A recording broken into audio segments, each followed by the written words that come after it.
8h12, o Bom Dia está de volta e no quadro O que eu faço, doutor? De hoje nós vamos conversar aqui no estúdio sobre a dependência química, um problema que vem crescendo de forma assustadora no Brasil e que já virou até questão de saúde pública. No Piauí, a realidade também é preocupante. Vamos saber do psiquiatra, doutor Vicente, como identificar quando o consumo passou do uso recreativo para a dependência e quais são os tratamentos disponíveis. O que eu faço, doutor?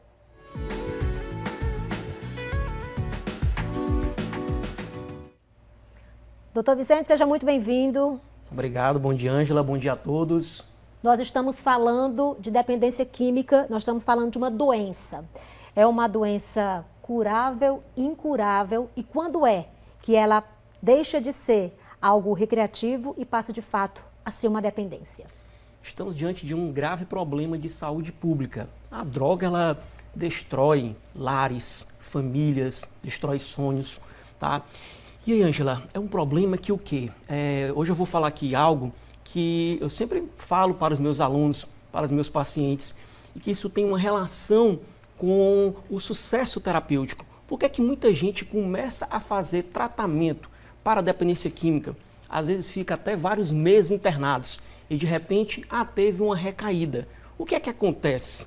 As pessoas, elas querem focar, né, a direção do tratamento na droga. A droga é o problema. A gente precisa focar na solução.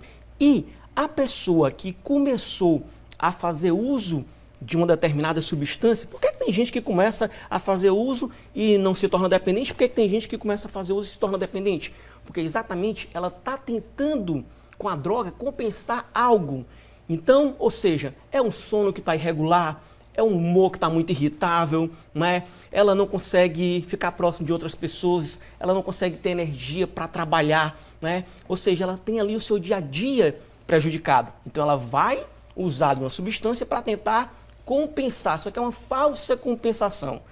Ou seja, além de não resolver aquele problema de base, vai gerar um outro problema que é a dependência química. Resumindo, dependência química, ela está associada ao quê? A um quadro psiquiátrico. Depressão, bipolaridade, transtorno de personalidade, tá? Ansiedade.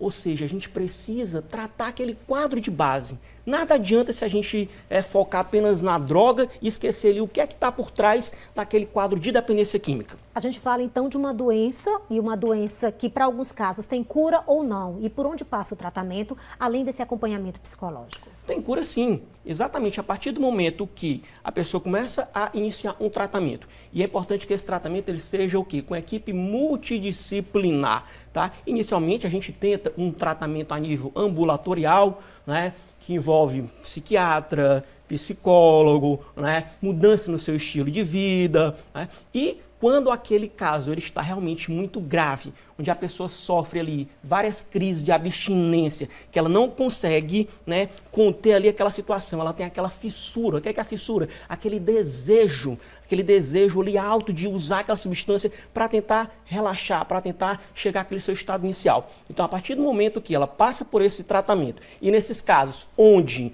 há uma gravidade maior, às vezes a necessidade de uma internação psiquiátrica, tá? Para ela passar ali por aquelas fases do tratamento, desintoxicação, né? Para controlar a crise de abstinência. Mas a partir do momento, sim, que ela faz esse tratamento, acompanhamento sério, regular, ela pode sim ficar livre daquele problema. E lembrar que é o quê? Remédio não é milagroso. O remédio ele é uma parte do tratamento que vai controlar alguns sintomas, impulsividade, melhorar ali a abstinência, melhorar o padrão do sono, mas precisa mudar o estilo de vida, tá? Ter hábitos, comportamentos, é uma prática regular de atividade física, é ter uma crença, uma fé, trabalhar a espiritualidade, é evitar situações, ambientes, pessoas que possam estimular o uso da substância.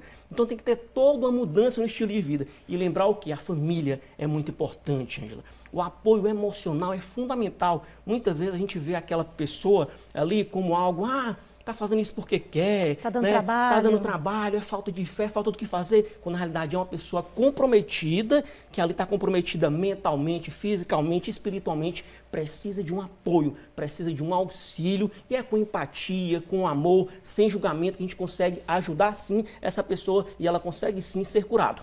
Doutor Vicente, muito obrigada pelos esclarecimentos. A gente espera que, de fato, de alguma forma a gente tenha chegado a quem está precisando de todas essas orientações. Prazer tê-lo aqui. Eu que agradeço a oportunidade sempre, desejo a todos uma semana abençoada, iluminada e produtiva. Que assim seja.